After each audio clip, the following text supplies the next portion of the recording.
Good morning students. आज हम आपके लिए लाए हैं क्लास 10 का ज्योग्राफी सब्जेक्ट चैप्टर 1 हम लोग पढ़ेंगे, जिसका नाम है संसाधन एवं विकास। इसके अंतर्गत हम कुछ चीज जानेंगे, परिभाषा, संसाधनों के वर्गीकरण का आधार, उत्पत्ति का आधार, ये सब सारी चीजें हैं। तो हम सब आइए सबसे पहले शुरू करते हैं पहला टॉपिक, जिसका नाम है संसाधन और उसका परिभाषा। स्टूडेंट्स, कुछ सवाल है जिसका जवाब आप जहां बैठे हुए हैं वो किस चीज का बना हुआ है?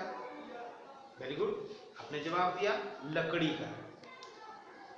अब स्टूडेंट्स, आप कपड़े पहने हुए हैं, कपास का हो सकता है।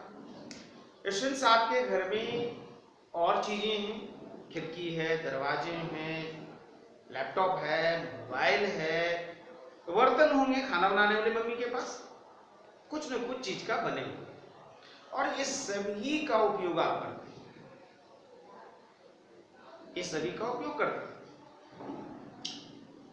तो स्टूडेंट्स, परिभाषा क्लियर हो गया, ये सभी संसाधन है। तो क्या हो गया परिभाषा?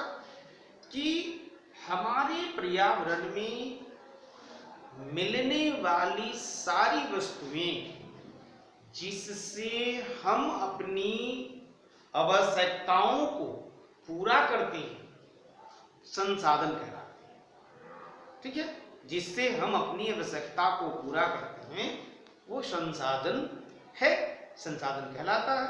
जैसे आपके कलम है, बताए, कपड़े हैं, बिल्डिंग है, भवन है, पानी है, ये सारी चीजें संसाधन है। अब हम आपकी बुक की ओर नजर डालते हैं। ये आपका संसाधन का परिभाषा है जो आपके बुक में मिलेगा। स्टूडेंट्स, इसको हम पढ़ते हैं, आप भी पढ़िएगा। हमारे पर्यावरण में उपलब्ध प्रत्येक वस्तु जो हमारी आवश्यकताओं को पूरा करने में प्रयुक्त की जा सकती है और जिसको बनाने के लिए प्रौद्योगिकी उपलब्ध है, जो आर्थिक रूप से संभाव्य और सांस्कृतिक रूप से मान्य है, संसाधन कहलाता है। जैसे ये उदाहरण दिया हुआ है, वन है, मृदा है, अयस्क है, बहुत सारी चीज हो सकती हैं। तो ये संसाधन। स्टूडेंट्स, इसका परिभाषा प्रीवियस क्लास में ही पढ़ा होगा। इस परिभाषा में 3 बात को ध्यान में रखना है, और वो 3 शब्द आया है, वो है सबसे पहले ये देखिए, प्रौद्योगिकी।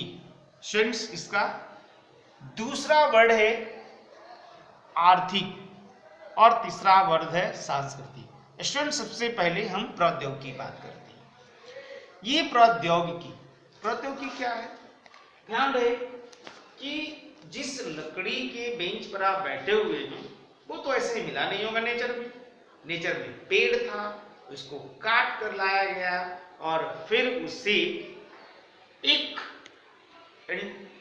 टेक्नोलॉजी के जरिए, प्रौद्योगिकी के जरिए बेंच का, फर्नीचर का रूप दिया गया, और लकड़ियां के बहुत सारा रूप हो सकता है दिया जाए। तो यही प्रौद्योगिकी हुआ, यानी टेक्नोलॉजी, जिससे हम विभिन्न तरह की वस्तुएं तैयार करते हैं, उसको प्रौद्योगिकी कहते हैं। तीसरी बात है, अब दूसरा रूप में आइए कि आर्थिक रूप से संभव हो। ये देखिए, आर्थिक रूप से संभव हो, यहां देखिए। अर्थात स्टूडेंट्स, आर्थिक का मतलब जो हम खर्च कर रहे हैं उसके एवज में हमें ज्यादा बेनिफिट मिलना चाहिए। अब कोई जमीन के अंदर से खुदाई करे और वहां पर 1 किलोग्राम लौह अयस्क मिलता है, अब क्या वो आर्थिक रूप से संभव है? कभी नहीं, क्योंकि भाई उसको खुदाई करने में बहुत पैसा लगेगा और 1 केजी आयरन निकलेगा तो नुकसान वाली बात है। अर्थात ये आर्थिक रूप से 1 किलो लोहा निकालना धरती के अंदर से संभव नहीं, इससे वो कोई बेनिफिट होने नहीं जा रहा। तीसरी बात स्टूडेंट्स यहां देखें, वो है सांस्कृतिक रूप से मान्य होना चाहिए। क्या? ये सांस्कृतिक रूप से मान्य होना चाहिए। स्टूडेंट्स हम आपसे एक बात पर ध्यान दीजिए, घर में खाना बन रहा होगा गैस पर, अचानक गैस खत्म हो गया, कोई व्यवस्था नहीं है, मम्मी बोली बेटा जाओ छत पर कुछ लकड़ियां रखा हुआ उसे लेकर चले। आप गए, लकड़ी का ज्ञान था नहीं, कुछ लकड़ियां उठाकर ले आए। मम्मी देखी तो उसमें से एक तुलसी का लकड़ी था, एक पीपल का लकड़ी था। मम्मी आपको क्या कहें, बेटा ये लकड़ी तुलसी जी का है, इसकी हम पूजा करते हैं, प्रार्थना करते हैं। ये पीपल का है, इसकी पूजा करते हैं, अर्थात हम इसको जला नहीं सकते। तो स्टूडेंट्स इसका मतलब हो गया कि हमारा समाज उस लकड़ी को जलाने के लिए ईंधन के रूप में उस लकड़ी का उपयोग नहीं करेंगे, अर्थात वो हमारे लिए उस समय मान्य नहीं, हमारा समाज उसकी मान्यता नहीं दी। दूसरे रूप में उसकी वैल्यू है, वो एयर प्यूरिफिकेशन कर सकता है, हमें पर्यावरण की संतुलन को बनाए रख सकता है, हमें दवाएं उपलब्ध, मेडिकेटेड प्लांट्स है तो हमें दवाएं भी मिल सकता है। लेकिन यहाँ उसकी कोई रूप नहीं था, कोई उपयोग नहीं था, क्योंकि वो सामाजिक रूप से मान्य नहीं था। आइए स्टूडेंट थोड़ी सी हम इस ग्राफ पर देखें। जितने भी है सभी का इंटरेक्शन मानव से होता है।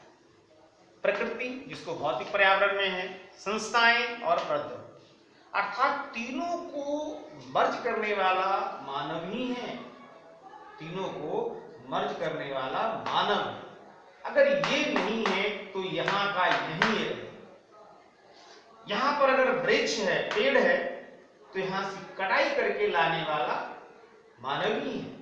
संस्था में लाना, प्रौद्योगिकी का निर्माण, तो ये तीनों का इंटरेक्शन मानव करता है। मतलब क्या हो गया कि मानव स्वयं एक संसाधन है। मानव के अभाव में किसी भी संसाधन की कल्पना नहीं की जा सकती। स्टूडेंट्स मैं और बता दूं एक चीज कि संसाधन होते नहीं हैं, संसाधन बनाए जाते हैं। संसाधन होते नहीं है, संसाधन बनाए जाते हैं। अभी आपने देखा पेड़ था तो पेड़ था, लेकिन उसी बेंच बनाया गया, तब आप उस पर बैठ करके मजे ले रहे हैं, है ना। तो ये संसाधन होते नहीं हैं, संसाधन बनाते हैं, और बनाने वाला कौन है? मानव। इसलिए ये प्रकृति यानी भौतिक पर्यावरण, प्रौद्योगिकी और संस्थाएं तीनों को मर्ज करना मानव का ही काम है। अगर हम इसको यहाँ से हटा दें तो सभी जगह बेकार पड़ जाएगा और संसाधन की श्रेणी में कहीं से कोई नहीं आएगा। स्टूडेंट्स आज की क्लास में इतना ही रहेगा, फिर हम अगले क्लास में क्लासिफिकेशन के बारे में पढ़ेंगे, है ना। थैंक्स, तब तक डांट करें, फिर से मिलते हैं।